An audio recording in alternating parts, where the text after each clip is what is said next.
Welcome to Securing Digitalization, the Siemens Cybersecurity Podcast. Our hosts, Natalia Oropeza and Mirko Ross. Hello, fantastic to be in this episode. My name is Mirko Ross and this is Natalia Oropeza, Chief Cybersecurity Officer for Siemens. And today we have a rather interesting topic. It's digital sabotage. And I think this is also a very important topic for you at Siemens, Natalia.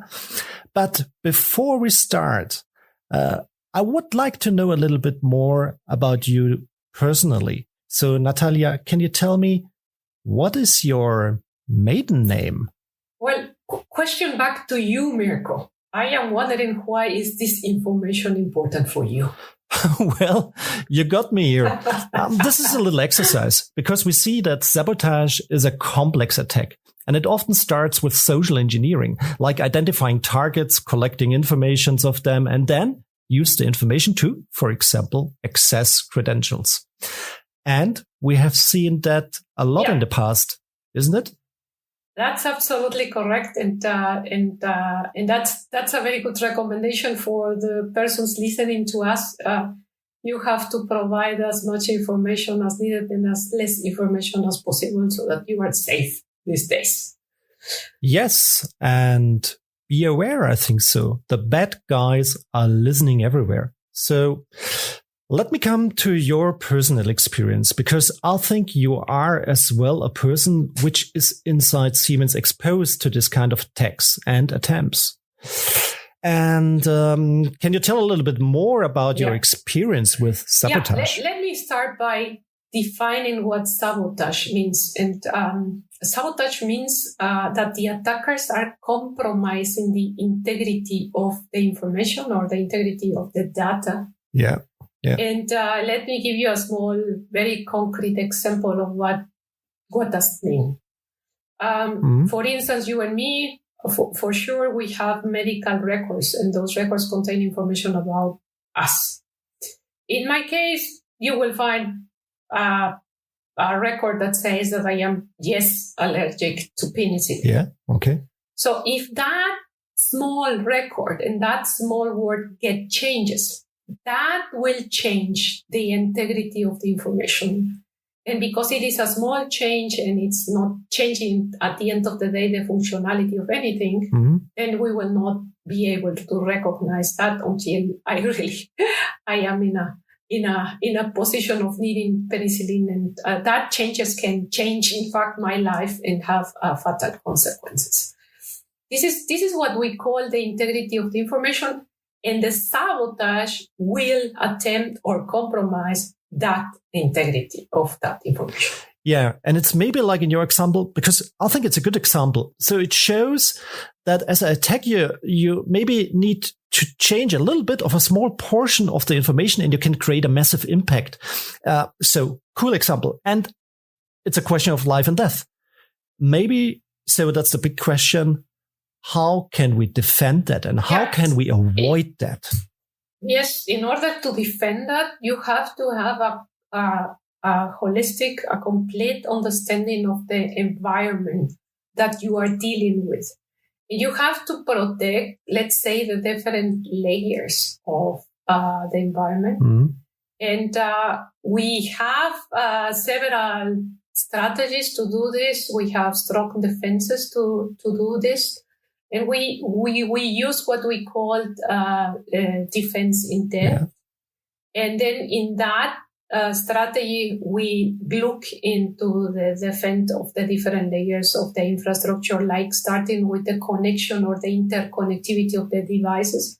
So this is what we call the network security. Later on, we look into the integrity of the data. We looked at the products and the software included in our products are doing what they're supposed to be doing. And we test that all the time, not only during the development piece of time, but as well through the production and later on during the time that our different customers are using. Okay, as a former hacker, I would say it's almost bulletproof, but I don't believe that it's bulletproof because the systems are getting so complex. If we're stepping in all these interconnections in industries and stuff like that. It seems to me that we are getting many opportunities for hackers to step in and change the integrity. I am absolutely with you. This is a rather complex task to do. And let me tell you what we do. Mm-hmm. First of all, we make transparent the vulnerabilities of the product. So we have to make sure that we understand which vulnerabilities do we have. And we also have to understand which of those vulnerabilities have more risk. So there are, in fact, some kind of vulnerabilities that will have more risk. Okay. Those vulnerabilities have more risk because in those cases, the attackers can have with remote access, access to the software or to the information. So those are the kind of worst vulnerabilities that we could have. Mm-hmm. And then we pay special attention to those, making sure that we fix or we close those vulnerabilities with the needed updates on the software. So we also make sure that the customers know them, that they know the priority or the risk of those vulnerabilities, and that they are ready to fix those with what we call patches and updates of the software. So this is what we do. Nothing is bullet point. Actually, what we do is a risk-based approach. So we mitigate as soon as possible the vulnerabilities with the major and the highest risk. So this means that you need to react fast. And there's a concept out there which is called CERT, Computer Emergency Response Teams. And even Siemens has that for its product. So it's called ProductCert. And I had an interview with Klaus Lukas from the Siemens ProductCert, and he tells us a little bit more about his role. You can imagine that Siemens ProductCert is like a fire brigade for our products, with a 24/7 staff on duty, and the incident handler care about incoming reports. So researchers can report any issue, security issue in one of our products, ranging from energy management systems, industrial equipments, building technologies, up to health devices. And our incident handling team then coordinates the effort with the development. And finally, we issue an advisory on our webpage, providing information to our customers how they can handle the issue. Being a firefighter for closing vulnerabilities and to help customers, it's a nice picture to me. And even it looks like we are living in times where we need certs and firefighters. So coming back to the question, like, what can we do if we detect sabotage, or what are the impacts of sabotage? So let me assume everything is failing. So how does it look like from an industrial level? How does sabotage look like from this kind of attacks in industry? To answer that question, let me give you a good example. And it's actually documented in a lot of good movies that they are around. Yeah. One of them is called 0 Day. And let me pick up on Stuxnet happening 10 years ago in 2010. In that kind of attack, the programs that were those programs were modified. Mm-hmm. They were modified with a malware, and that malware was using some of the vulnerabilities in the products. In this case, in the controllers, in the Siemens controllers. Yeah. And that was done without those controllers having any connection at all with the network. So in that case, the attackers, using what we call now social engineering, got access to the devices, download the malware, and the malware did the rest. And those devices start to fail without anyone knowing what was the reason for them to fail. And this is why sabotage is so dangerous, because you don't see that it's not that something is being stolen or something is missing or some information or some money, but the integrity of the data has been compromised. Now, therefore, it's such a complex matter, and this is what prevents me from sleeping at night, is because you have to constantly monitor and detect any kind of behavior that is different from the normal behavior that you will have in a production site in this case. Yeah. So, I don't know, like someone type in the password 5 times or 3 times, and you will have to monitor that and ask yourself, why is this happening? I mean, is this normal or not? I mean, even that can give you a clue of a potential attack. So you have to understand as well the whole production process, because I repeat, in this case, this was done by, first of all, social engineering, by getting access to those devices and then downloading malware. So you have to understand the whole production process, the TOT environment, so that you can protect the different layers and monitor the right things, so that you can get advice properly and on time. And I think Stuxnet was like a shake in the industry, because it was the first time when the industry got aware of these types of attacks, that they are possible on any industrial infrastructure. And even what I liked is that Siemens and you and the team, you took your lessons learned and you're talking rather frankly and transparent of this attack, which leads me even to the question, like, I mean, this is all about complexity, and what is the role of transparency, and how do we, you talk about this kind of attacks, and how do we take the right lessons learned of it? Yeah, absolutely, Mirko. I think we learned a lot from Stuxnet. I will repeat that never miss a good crisis. And this was a crisis because Siemens products were involved into that incident. Yeah. And what we learned is, of course, that we have to be very transparent about what vulnerabilities are included in the software.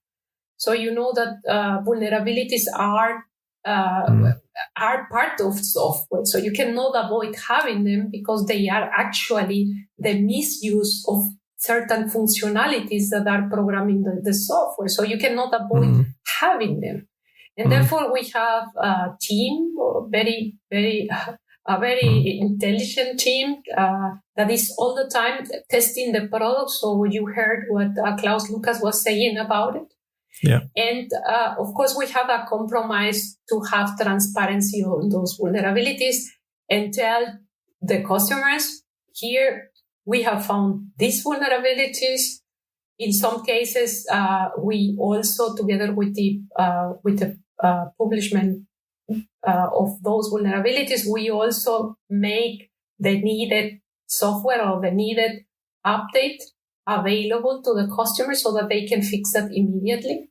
Yeah. And in some cases, we take some time to develop the fixes, and then, of course, we let our customers know, because in that case, they can get to know their own risks and they can plan for it.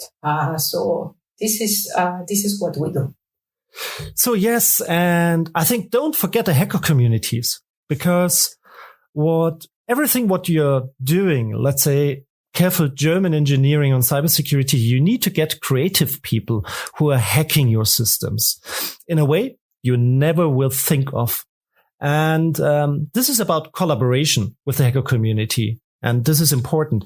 And I have asked Klaus Lukas about that. So how is Siemens working together with the hacker community? So we appreciate the researchers' effort for reporting vulnerabilities, because they put a lot of effort into finding these vulnerabilities. And from our point of view, they are really the good ones. We give credits in our advisories. And as well, we have a whole of thanks on our webpage where we credit their efforts and appreciate that. Basically, security is always a community effort, and we are also actively participating in the security community. On the one hand side, in security conferences, unfortunately not this year with the COVID times, but basically we are very present there, in order to have a very close contact to our security researcher community, and also to have the interaction with them, because we appreciate their work. So, wow, yes. I mean, to be honest, I like that Siemens is really open to talk with people and with hackers. And cybersecurity is something we need to do in collaboration. So when I look into a Sabotage, and now let's do a future outlook, what I often see is that in terms of attacks, that companies who are attacked, they need weeks, months, even years to detect that there was a sabotage inside their systems. So how can we speed up that detection? Well, by using technology, and you are right, Mirko. I mean, in average, some companies take 18 months to discover an act of sabotage, 18 months. And if the way to speed up the process of detecting one of these incidents is by investing in technology. Obviously, the use of artificial intelligence is extremely important. So you have to collect a lot of data, a lot of information, logs coming from the devices, but as well coming from the different sensors that we are installing all over the place to collect data. And once you have the data, of course, you have to correlate that, and you have to look for patterns that can give you information about something is not going in the normal way. And if you want to do that fast, you have to apply technology. And of course, artificial intelligence is a tool that we are using already to make a detection of anomalies in the different environments, in that case, in the industrial environment. So the same is being done by the attackers. I mean, the artificial intelligence is not only available for us, companies, but as well to the attackers. And the attackers are not only very intelligent, but they have a lot of resources. They use technology very, very fast. So therefore, it's inevitable. This is an arms race. Yes. I think there's a lot of great creativity out there in the tech space, isn't it? And less ruled sometimes on using new technology. So they are quite fast on adopting. Yeah. I think we have seen the first application of artificial intelligence as well on botnets and stuff like that. So arms race is a good point. So how can we win this arms race? Well, we have to speed up in the development of cybersecurity solutions. We are committed to do that. Because we are almost at the end of the podcast. And even I know that because I'm well involved in some research projects in cybersecurity, and I see always people from Siemens in the projects all around. So I know there's a lot of awareness and a lot of activities out there as well on research and future approaches. Thank you very much. And I've learned a lot about Sabotage. Hopefully, I will be not in the focus as you. But to the audience, if you like the podcast, give us a rating, give us a comment. And I'm looking forward to talk with you, Natalia, on our next episode and topics. So thank you very much. Yeah, my pleasure. Thank you, Mirko. Bye. Securing Digitalization, the Siemens Cybersecurity Podcast.